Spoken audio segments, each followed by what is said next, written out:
Everyone, कैसे हैं आप सब। Welcome to our channel A1 pharmacy. आज हम डिस्कस करने वाले हैं about effect of autonomic nervous system. इसी जस्ट प्रीवियस वीडियो में हमने डिस्कस किया था ऑटोनॉमिक नर्वस सिस्टम की क्लासिफिकेशन, सिंपैथेटिक और पैरासिम्पैथेटिक। तो सिंपैथेटिक के केस में क्या होता है और पैरासिम्पैथेटिक के केस में क्या होता है, ये हमने डिस्कस किया था। ठीक है, तो अगर आपने वो वीडियो नहीं देखी है, सबसे पहले आपको वो वीडियो देखनी है, तभी आपको ये आज का लेक्चर समझ आने वाला है। ठीक है, तो यहाँ पे जो ऑटोनॉमिक नर्वस सिस्टम है, यानी यहाँ पे भी हम बात करने वाले सिंपैथेटिक नर्वस सिस्टम और पैरासिम्पैथेटिक नर्वस सिस्टम के बारे में। तो हमने यहाँ पे कुछ इस तरह से हमने देखा था, जो हमारा ये जो है सिंपैथेटिक नर्वस सिस्टम है। सिंपैथेटिक नर्वस सिस्टम क्यों है, इसकी पहचान आपको लर्न हो जाएगी। ठीक है, क्योंकि यहाँ पे हमारी जितनी भी जो नर्व्स निकल रही थी वो थोरेसिक और यहाँ पे लंबर रीजन से निकल रही है। ठीक है, तो यहाँ पे आप देख सकते हो अपना अपना सबका इफेक्ट है। तो आज हम देखने वाले हैं यहाँ पे जो स्ट्रक्चर के अकॉर्डिंग इनका इफेक्ट क्या है, इफेक्ट ऑफ स्टिमुलेशन क्या है। तो पहले हम यहाँ पे देख लेते हैं। तो यहाँ पे हम देखते हैं कि जो हार्ट के ऊपर क्या इफेक्ट पड़ने वाला है। तो यहाँ पे पर्टिकुलर ऑर्गन है। ठीक है, तो ऑर्गन सप्लाइड प्रोसेस इफेक्टेड यहाँ पे क्या है, और यहाँ पे हम देखते हैं affected of sympathetic nervous system, यानी सिंपैथेटिक नर्वस सिस्टम का इन ऑर्गन्स के ऊपर क्या असर पड़ रहा है, और पैरासिम्पैथेटिक नर्वस सिस्टम का इन ऑर्गन्स के ऊपर क्या असर पड़ रहा है। ठीक है, तो पहले हम देखने वाले हैं हार्ट बीट। तो हार्ट बीट सिंपैथेटिक के केस में क्या होता है, हार्ट बीट इंक्रीज हो जाएगी। अब इसका रीजन क्या होता है, देखो, अगर हम हार्ट बीट को इंक्रीज नहीं करेंगे सिंपैथेटिक के केस में, सिंपैथेटिक के केस में क्या होगा, फॉर एग्जांपल आप रन करके आए हो और आपका हार्ट, आपने देखा भी होगा जब रन करके आते हो या कोई ऐसा स्ट्रेसफुल काम करके आते हो, ठीक है, या कोई भी ऐसी कोई स्ट्रेसफुल कंडीशन जिसमें आपका हार्ट बहुत एकदम से, या आपने कई बार आपने देखा भी होगा जब आप डर जाते हो किसी चीज़ से, ठीक है, एकदम से कोई भी अपनी ऐसे किसी ने पीछे से आपको ऐसे टच कर दिया गलती से, तो आप एकदम से डर जाते हो और आपकी हार्ट बीट एकदम से तेज हो जाती है उस टाइम पे। तो ऐसा सिंपैथेटिक के केस में होता है ना। ठीक है, तो सिंपैथेटिक केस में हार्ट बीट इंक्रीज होना बहुत इंपॉर्टेंट है। ऐसा भी होता है क्योंकि आपकी बॉडी को पूरा ऑक्सीजन चाहिए होता है, पूरी सप्लाई चाहिए होती है ऑक्सीजन की। तो हार्ट बीट, अब हार्ट क्या करते हैं, ब्लड को पंप करेगा पूरी बॉडी के अंदर। ठीक है, तो यानी एक तरह से हार्ट बीट जो यहाँ पे इंक्रीज हो जाएगी, और उसके बाद अगर पैरासिम्पैथेटिक केस में अगर हम देखें तो ये डिक्रीज हो जाती है। ठीक है, अब ब्लड प्रेशर की अगर हम बात करें, सेम ब्लड प्रेशर भी यहाँ पे, जब हार्ट बीट इंक्रीज होगी तो ब्लड प्रेशर भी इंक्रीज होगा सिंपैथेटिक केस में। ठीक है, उसके बाद यहाँ पे डिक्रीज हो जाता है। ठीक है, और ब्रीथिंग रेट की अगर हम बात करें वो भी सेम है, इंक्रीज यहाँ पे डिक्रीज। लंग्स जो है, लंग्स एल्वियोली जो है उसका जो वो एक्सपैंड हो जाती है। जो एल्वियोलिस क्या होती है, ऐसे सैक लाइक स्ट्रक्चर होती है एल्वियोलिस। ठीक है, वो एक्सपैंड हो जाएंगी। ठीक है, ताकि ज़्यादा वो ऑक्सीजन की वॉल्यूम कंटेन कर सके। ठीक है, और उसके बाद अगर हम बात करें पैरासिम्पैथेटिक केस में वो कॉन्ट्रैक्ट रहती है। ठीक है, और यहाँ पे पेरिफेरल ब्लड वेसल्स क्या है, यहाँ पे वैसो डायलेशन हो जाएगा, और यहाँ पे वैसो कॉन्स्ट्रिक्शन यहाँ पे सिम्पैथेटिक के केस में हो रहा है, और वैसो डायलेशन यहाँ पे पैरासिम्पैथेटिक के केस में हो रहा है। उसके बाद अरेस्ट ऑफ पिलाई मसल्स ऑफ हेयर फॉलिकल्स। आपने देखा होगा जब एकदम से आपके रोंगटे खड़े हो जाते हैं, जब कोई चीज़ डरावनी चीज़ हो गई है, कोई ऐसी, मतलब सर्दी के टाइम पे आपने देखा होगा ना। ठीक है, विंटर में क्या होता है, आपकी जो स्किन की जो हेयर होती है एकदम से वो इरेक्शन हो जाता है, उनका इरेक्शन ऑफ हेयर हो जाता है, और यहाँ पे मेक हेयर स्लैंटेड। उसके बाद हम देखते हैं स्वेट ग्लैंड में क्या होता है। स्वेट, देखो, जब स्ट्रेसफुल कंडीशन में आपको पसीना आता है, ठीक है, यानी पसीना मतलब स्वेटिंग होना। ठीक है, यहाँ पे पर्सपिरेशन जो भी आप देख रहे हो ना, वर्ड पर्सपिरेशन, इसका मतलब होता है स्वेटिंग। ठीक है, तो सिंपैथेटिक केस में आपको पर्सपिरेशन ज्यादा होगा, यानी स्वेटिंग आपको ज्यादा होगी, और यहाँ पे कम होती है। नॉर्मल कंडीशन में तो स्वेटिंग होती ही नहीं है इतना। ठीक है, उसके बाद स्लाइवरी ग्लैंड के साथ क्या होता है, स्लाइवरी ग्लैंड में क्या होता है, देखो, जब आपकी स्ट्रेसफुल कंडीशन होती है तो आपकी स्लाइवेशन जो है, ठीक है, वो भी कम हो जाता है। ठीक है, और यहाँ पे स्लाइवेशन आपका नॉर्मल रहता है, यानी इंक्रीज रहता है। ठीक है, यहाँ पे देखते हैं पैरालिसिस मूवमेंट। पैरालिसिस मूवमेंट में क्या होता है, जो आप पैरालिसिस मूवमेंट में जितने भी जूसेस वगैरह होते हैं, ठीक है, उसके अकॉर्डिंग यहाँ पे सब उनका भी सिक्रेशन यहाँ पे कम हो जाता है। ठीक है, और यहाँ पे बढ़ जाता है।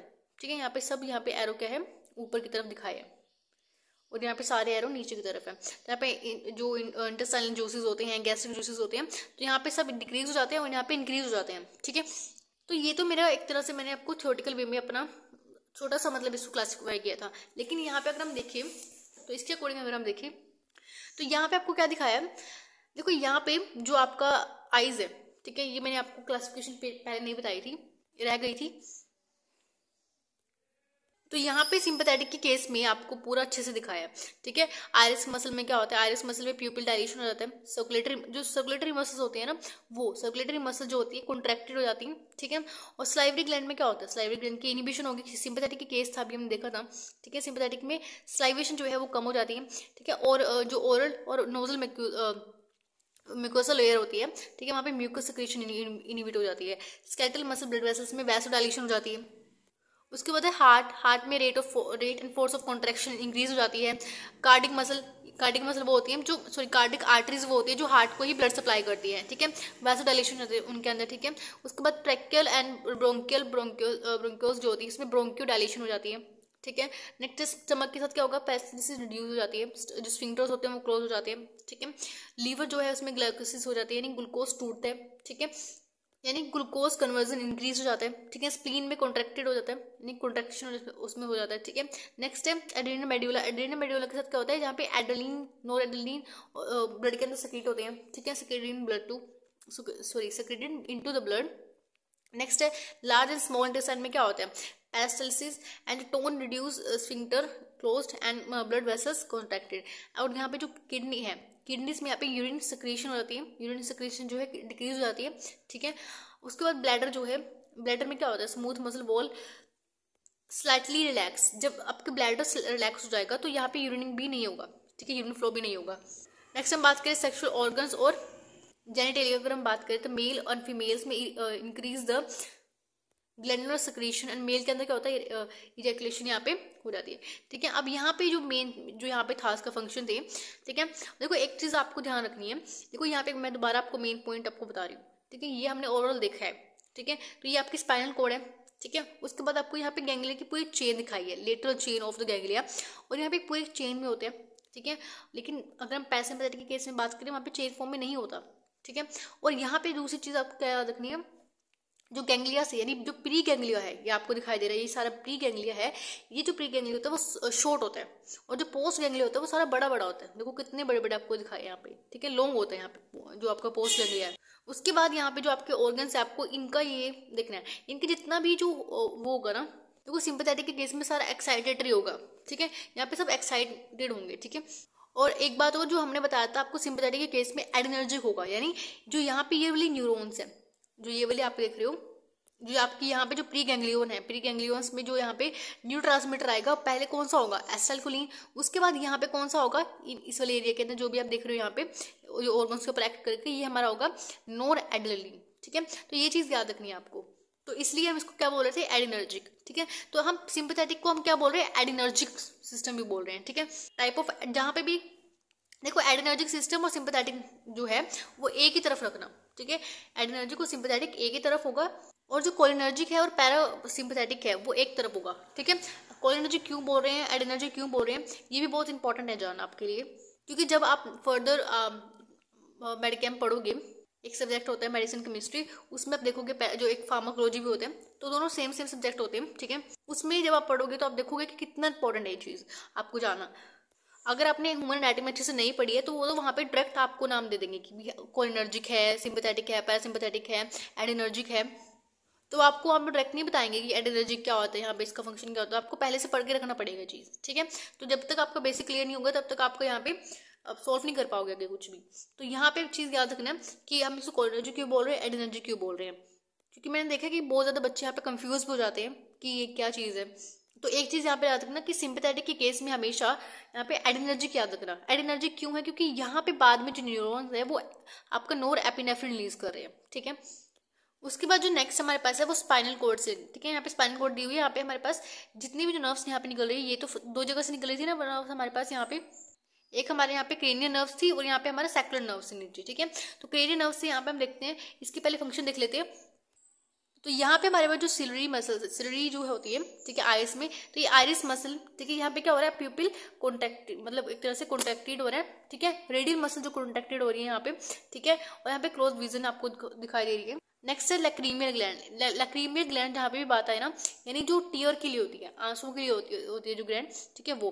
तो यहाँ पे जो टीयर्स सेक्रेटेड होते हैं, ठीक है, टीयर सेक्रेशन इंक्रीज हो जाता है, ठीक है। अगर हम बात करें ये पैरासिम्पैथेटिक, जब आप नॉर्मल रेस्टिंग स्टेज में होते हो ना तब की बात कर रहे हैं हम यहाँ पे, ठीक है। उसके बाद स्लाइवरी जो ग्लैंड है, स्लाइवरी ग्लैंड में यहाँ पे पास हमारे पास क्या है, सब मेडुलरी, सब लिंगुअल, और यहाँ पे बात करें पैराटाइड, तो यहाँ पे जो स्लाइवरी ग्लैंड तीन तरह के होते हैं ना, सब मेडुलर, सब लिंगुअल, सब और पैराटाइड ग्लैंड होते हैं, तो यहाँ पे तीन में होते हैं, ठीक है। यहाँ पे सिक्रीशन हो जाती है, इंक्रीज हो जाती है, ठीक है। हार्ट की अगर हम बात करें, rate and force of contraction decrease हो जाता है। कोरोनरी एट्रियस की अगर हम बात करें तो यहाँ पे जो वैसा कॉन्स्ट्रिक्शन है वो हो जाती है, ठीक है। अगर हम ट्रैकिया, ब्रोंकिया और ब्रोंकियोस की बात करें तो यहाँ पे ब्रोंकियो कॉन्स्ट्रिक्शन हो रही है। स्टमक की अगर हम बात करें secretion of gastric juices and यहाँ पे पैरालिसिस इंक्रीज हो रहा है। अगर हम लीवर और ब्लैडर की बात करें तो यहाँ पे blood vessels dilate and secretion of bile increase हो रहा है, ठीक है। उसके बाद यहाँ पे अगर आप देखो, यहाँ पे अगर हम पैनक्रियास की बात करें तो यहाँ पे पैनक्रियास से जूसेस इंक्रीज, किडनी में ये भी इंक्रीज हो रहा है, ठीक है। यूरिन सिक्रीशन इंक्रीज हो रहा है। स्मॉल इंटेस्टाइन में यहाँ पे पैरालिसिस मूवमेंट सिक्रीशन और जो आपकी सिक्रीशन इंक्रीज हो रही है, स्फिंक्टर रिलैक्स हो रहा है आराम से, ठीक है। और उसके बाद लार्ज इंटेस्टाइन है, डाइजेशन एंड एब्जॉर्प्शन इंक्रीज हो रहा है। ब्लैडर के अंदर smooth muscles of wall contraction हो रहा है। अगर यहाँ पे सेक्स ऑर्गन्स की बात करें अगर हम, ठीक है, तो यहाँ पे मेल के अंदर इजेक्शन हो रहा है, तो यहाँ पे फीमेल के अंदर वेरिएबल होता है depending upon the stages in cycle, ठीक है।